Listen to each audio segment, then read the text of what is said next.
No, sir, I don't got no bodies. Don't put me in that conversation in any type of situation. Don't troll with it. Don't rap about it. Don't even speak on it. As Boosie just got a very light sentence in the feds, and I say beating the feds because they wanted prison time from him, but he was able to walk it down. Pooh Shiesty just posted something on Instagram that got the entire hip-hop world talking, and Boosie allegedly responded in the most unexpected way. Pooh Shiesty captioned his picture saying, "Only rapper that has more bodies than me is Lil Boosie."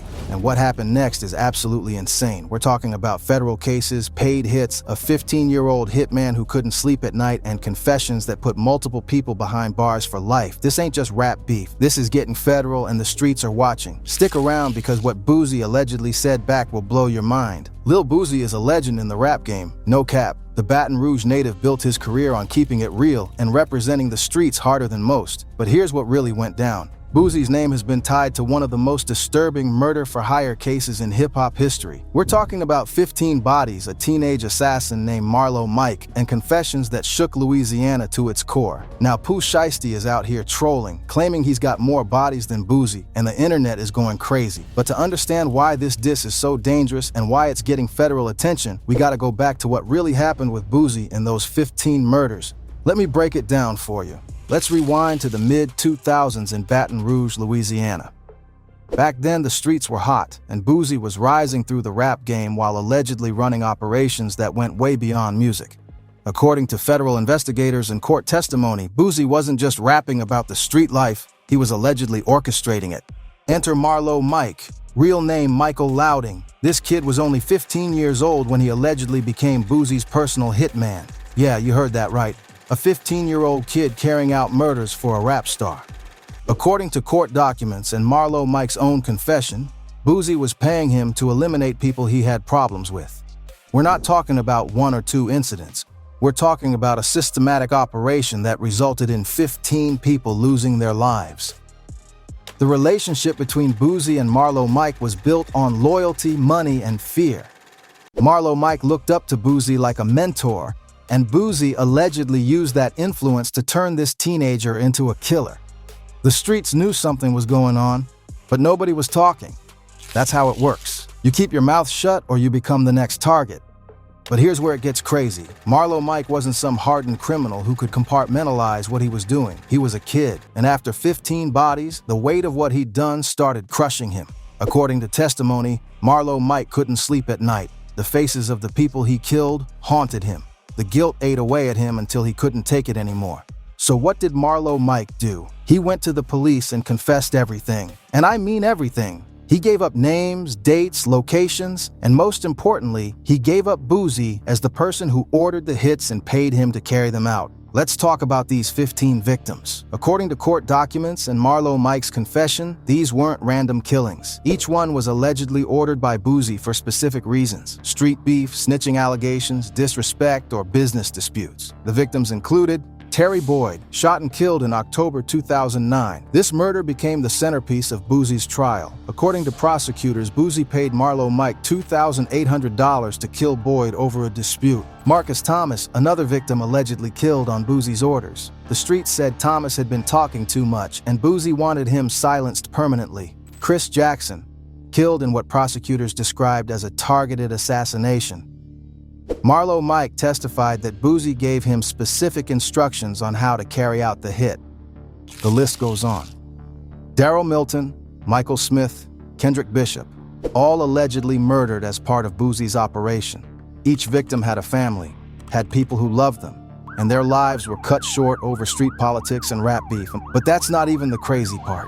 According to Marlo Mike's testimony, Boosie didn't just order the hits, he was specific about how they should be carried out. He allegedly gave instructions on weapons to use, times to strike, and how to avoid getting caught. This wasn't some impulsive street violence. This was calculated, organized, and cold-blooded. Marlo Mike told investigators that after each murder, Boosie would pay him in cash. Sometimes it was a few $1,000s, sometimes more depending on the target. For a 15-year-old kid from the streets, that money seemed like everything. But as the bodies piled up, the money couldn't buy him peace of mind.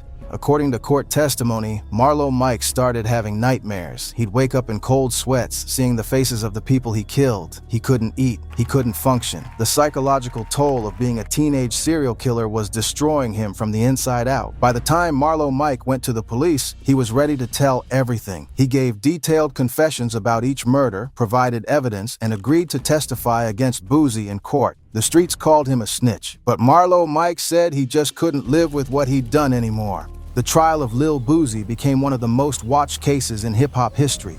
In May 2012, Boosie went on trial for the first-degree murder of Terry Boyd. The prosecution's star witness, Marlo Mike himself. On the stand, Marlo Mike gave chilling testimony about how Boosie allegedly ordered the hit on Boyd. He described in detail how he carried out the murder, what weapon he used, and how much Boosie paid him afterward. The courtroom was silent as this young man, now in his early 20s, recounted his life as a teenage assassin. According to Marlo Mike's testimony, Boosie told him that Terry Boyd needed to be taken care of because of ongoing beef. Marlo Mike said he followed Boyd, waited for the right moment, and then shot him multiple times. After the murder, Marlo Mike testified that Boosie paid him $2,800 and told him good job.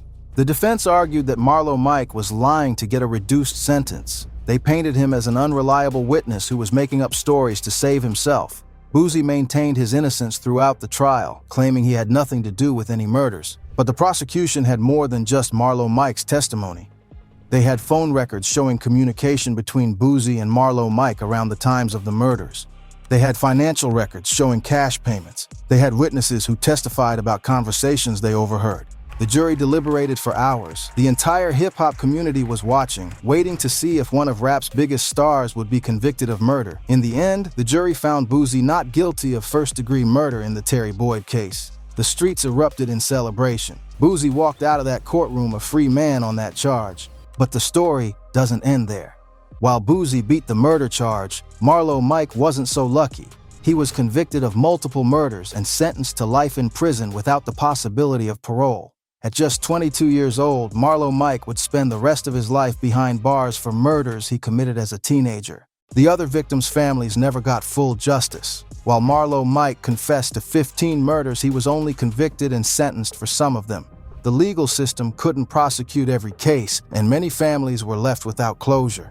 The investigation revealed a dark underworld of murder for hire in Baton Rouge's rap scene. Federal authorities started looking deeper into the connections between street violence and the music industry. They found patterns of rappers allegedly using young gang members to carry out hits, paying them in cash and clout. In court, multiple witnesses testified about the culture of violence surrounding Boosie's crew. They described a system where loyalty was enforced through fear, and anyone who crossed Boosie or his associates could end up dead. The prosecution painted a picture of a criminal enterprise disguised as a rap label. But on the streets, the reaction was mixed. Some people saw Boosie as a victim of a system trying to take down successful black men.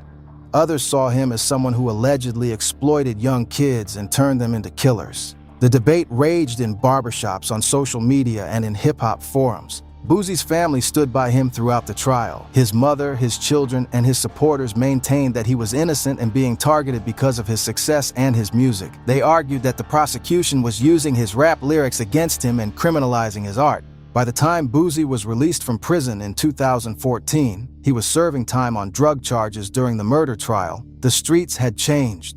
The case had put a spotlight on Baton Rouge's violence problem, and law enforcement was cracking down harder than ever. Meanwhile, Marlo Mike sits in Angola State Penitentiary, one of the most notorious prisons in America. In interviews from prison, he's expressed remorse for what he did, but the damage is done. 15 families lost loved ones, and a young man threw his entire life away before he was old enough to vote.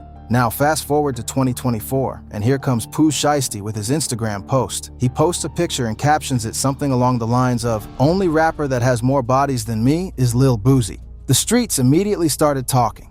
Was this a diss? Was he trolling? Or was Pooh Shiesty actually claiming to have multiple bodies? Here's the thing about Pooh Shiesty. Dude is a certified crash dummy, no cap. Every single case he's been locked up for involves a shooting. Let me break down his criminal history because it's wild, for real. I want to speak on something right quick. I ain't siding with Glorilla, I ain't siding with Bro-Rilla. But I do want to say, First, let's talk about the King of Diamonds incident in Miami. On May 30th, 2020, Pooh Shiesty allegedly shot a security guard at the strip club during an altercation. According to witnesses and surveillance footage, an argument broke out and Pooh Shiesty pulled out a weapon and started shooting. The security guard was hit and injured. This wasn't some accidental discharge. This was intentional violence in a crowded club. The case showed that Pooh Shiesty's first instinct when things get heated is to reach for his gun.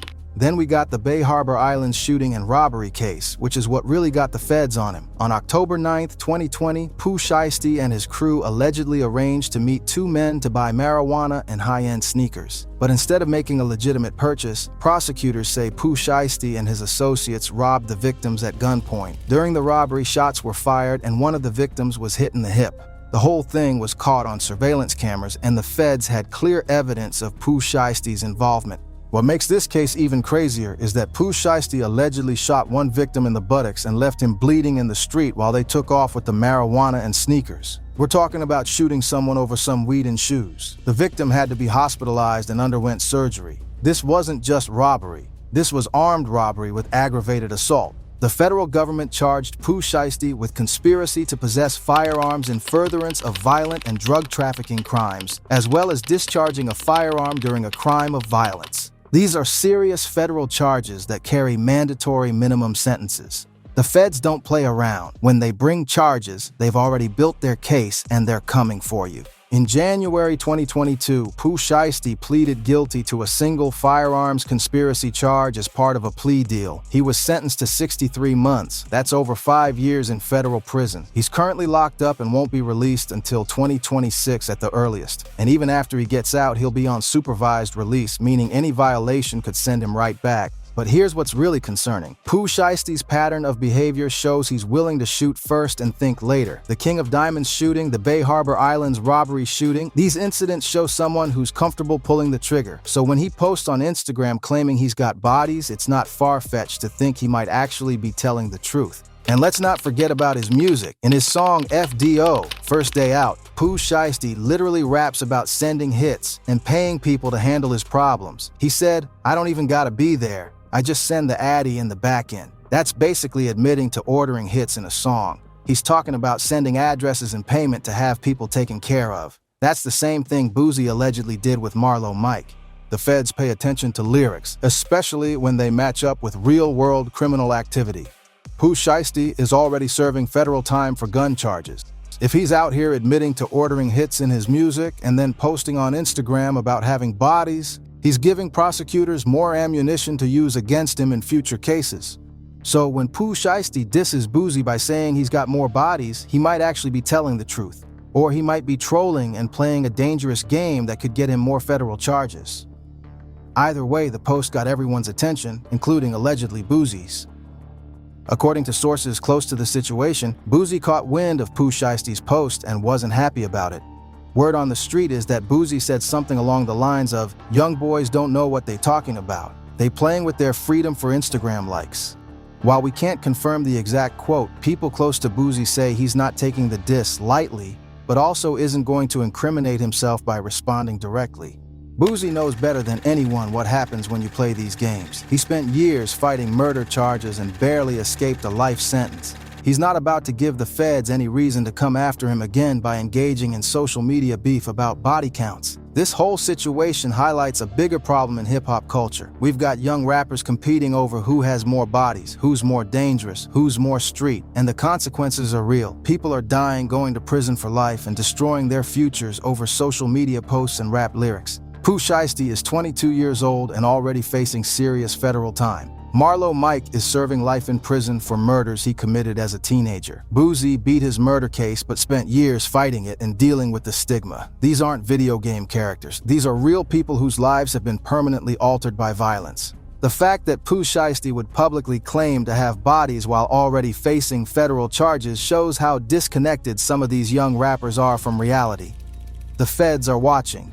They're reading every Instagram caption, listening to every song, and building cases. When you publicly brag about murders, you're literally giving prosecutors evidence to use against you.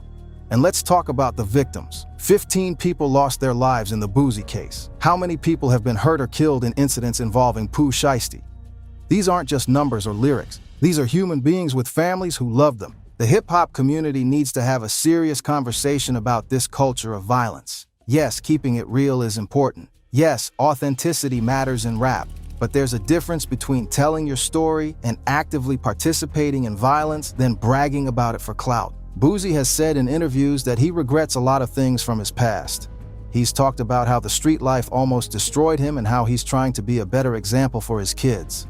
Whether you believe him or not, at least he's acknowledging that the lifestyle has consequences. Pooh Shiesty, on the other hand, is still in the thick of it. He's young, he's reckless, and he's playing a dangerous game. Dissing Boosie over body counts might get him attention on social media, but it could also get him more federal charges, more prison time, or worse. So where does this leave us?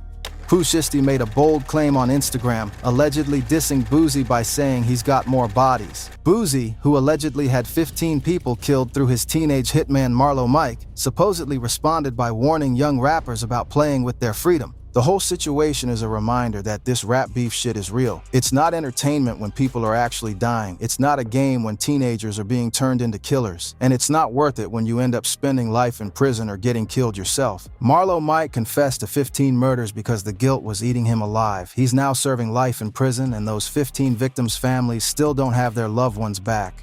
Pooh Shiesty is sitting in federal prison facing years behind bars and still out here making posts that could add more time to his sentence. The streets are watching this situation closely.